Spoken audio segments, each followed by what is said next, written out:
Hi friends, welcome to our channel. Brahmamudi serial next ఎపిసోడ్లో ఏం జరగబోతోందో ఈ వీడియోలో చూసి తెలుసుకుందాం.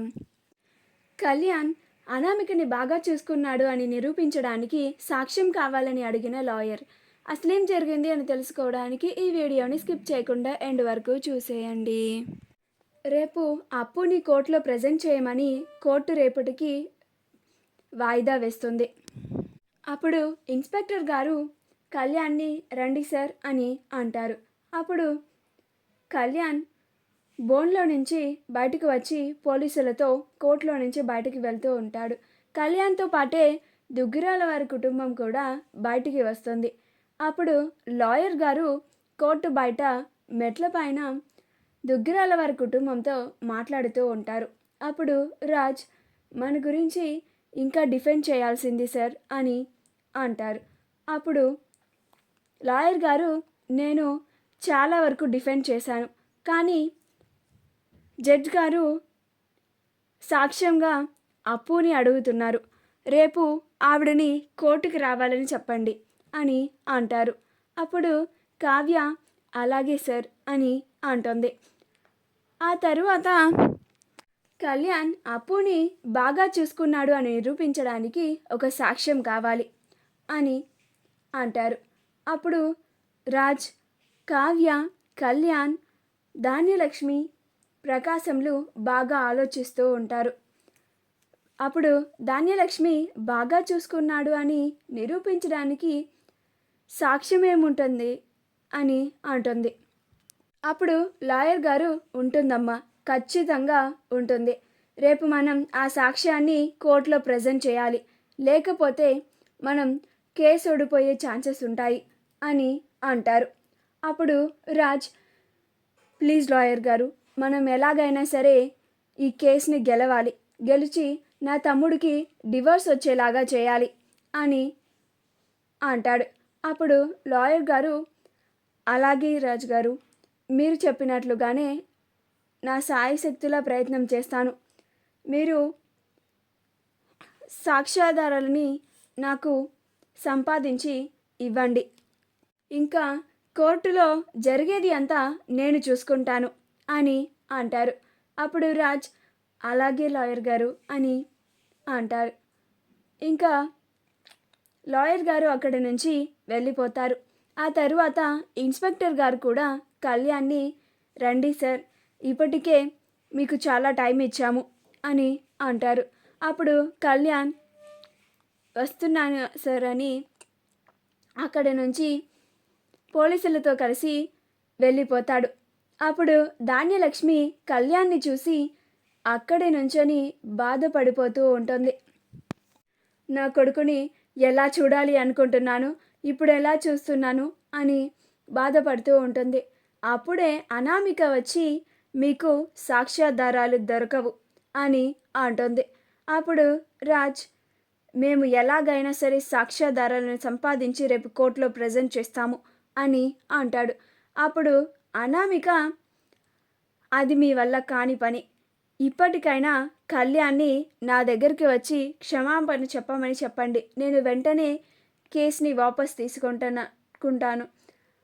నన్ను దుగ్గిరాల వారి ఇంటికి కోడలిగా తీసుకువెళ్ళాలి, అప్పుడే నేను కేసుని వాపస్ తీసుకుంటాను అని అంటుంది.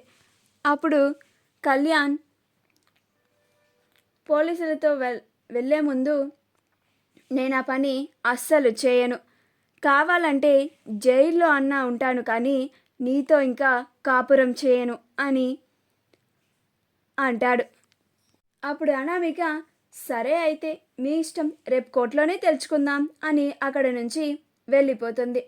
అప్పుడు మీడియా అంతా అనామికని చుట్టుముట్టి, కోర్టులో కేసు ఏమైంది మేడం, జడ్జి గారు తీర్పు ఏమని చెప్పారు అని అడుగుతారు. అప్పుడు అనామిక కేసు రేపుడికి వాయిదా పడింది అని చెప్పి రండి డాడీ అని అక్కడ నుంచి వెళ్ళిపోతుంది. కళ్యాణ్ని పోలీసులు అక్కడి నుంచి తీసుకెళ్ళిపోతారు. ధాన్యలక్ష్మి, ఏంటండి మన కర్మ, ఇలా జరుగుతుందేంటి అని బాధపడుతూ ఉంటుంది. అప్పుడు ప్రకాశం, నువ్వు రాధాన్యం అని అక్కడి నుంచి ధాన్యలక్ష్మిని తీసుకొని వెళ్తాడు. అలా అందరూ కలిసి తిరిగి ఇంటికి వెళ్తారు. ఇంటికి వెళ్ళగానే ఇందిరాదేవి రాజ్ని కోర్టులో జరిగిన దాని గురించి అడుగుతుంది. అప్పుడు రాజ్ మౌనంగా నించొని ఉంటాడు. అప్పుడు ఇందిరాదేవి, అమ్మ కావ్య, నువ్వైనా చెప్పమ్మా అని అంటుంది. అప్పుడు కావ్య కోర్టులో జరిగిందంతా ఇందిరాదేవికి చెప్తుంది. అప్పుడు ఇందిరాదేవి, మరి నువ్వు వెంటనే నీ చెల్లికి కాల్ చేసి రేపు కోర్టుకి రావాలని చెప్పావా కావ్య అని అంటుంది. అప్పుడు కావ్య, లేదమ్మమ్మ గారు, నేను తర్వాత మాట్లాడతాను అని అంటుంది. అప్పుడు ఇందిరాదేవి వెంటనే మీ చెల్లికి కాల్ చేసి మాట్లాడు కావ్య, రేపు కోర్టులో ప్రజెంట్ చేయాలి కదా, రేపు అప్పు చెప్పేదాన్ని బట్టి కూడా మన కళ్యాణ్ వైపు కేసు గెలిచేది కూడా ఆధారపడి ఉంటుంది అని అంటుంది. అప్పుడు అపర్ణ ధాన్యలక్ష్మి బాధపడడం చూసి ధాన్యలక్ష్మిని ఓదారుస్తూ ఉంటుంది. రాజ్ కావ్యలిద్దరూ తన గదికి వెళ్ళిపోతారు. ప్రకాశం ధాన్యలక్ష్మిని వాళ్ళ గదికి తీసుకొని వెళ్ళిపోతాడు. ఆ తరువాత రాజ్ సాక్ష్యాలు ఎలా సంపాదించాలా అని ఆలోచిస్తూ ఉంటాడు. అప్పుడు కావ్య అప్పుకి కాల్ చేసి హలో అప్పు అని అంటుంది. అప్పుడు అప్పు హలో అక్క అని అంటుంది. అప్పుడు కావ్య అప్పు ఎక్కడున్నావే అని అంటుంది. అప్పుడు అప్పు ఇంట్లోనే ఉన్నానక్క, కళ్యాణ్ పైన ఆ అనామిక కేసు పెట్టింది కదా, నేను కళ్యాణ్ని అరెస్ట్ చేశారని చెప్పి అక్కడికి వద్దామని అనుకున్నాను, కానీ అమ్మ నేను ఎక్కడికి వెళ్ళకూడదు అని ఇలా ఒట్టు వేయించుకుంది అని మొత్తం జరిగిందంతా చెప్తుంది. అప్పుడు కావ్య అవునా అప్పు అని కోర్టులో జరిగిందంతా కావ్య అప్పుకి వివరిస్తుంది. అప్పుడు అప్పు సరే అక్క, నేను రేపు ఉదయం కోర్టుకు వచ్చి మొత్తం జరిగిందంతా చెప్తాను అని అంటుంది. అప్పుడు కావ్య అలాగే అప్పు, నువ్వు రేపు ఉదయాన్నే కరెక్ట్ టైంకి కోర్టు దగ్గరికి వచ్చేసే, మనం అక్కడ కలుసుకొని మాట్లాడుకుందాం అని అంటుంది. అప్పుడు అప్పు అలాగే అక్క అని చెప్పి కాల్ని కట్ చేస్తుంది. ఈ విషయాన్ని అప్పు వెంటనే కనకంకి చెప్తుంది. కనకం ఈ విషయం వినగానే ఆశ్చర్యపోయి బాగా టెన్షన్ పడుతూ ఉంటుంది. నేను ఇప్పటి వరకు ఏదైతే అవ్వకూడదు అనుకున్నానో ఇప్పుడు అదే జరుగుతుంది. ఇప్పుడు నువ్వు అక్కడికి వెళ్ళాక ఎన్ని తలంపులు వస్తాయో ఏమో అని కంగారు పడిపోతూ ఉంటుంది. మా వీడియో కనుక మీకు నచ్చినట్లయితే లైక్ చేయండి, షేర్ చేయండి, మా ఛానల్ని సబ్స్క్రైబ్ చేసుకోండి.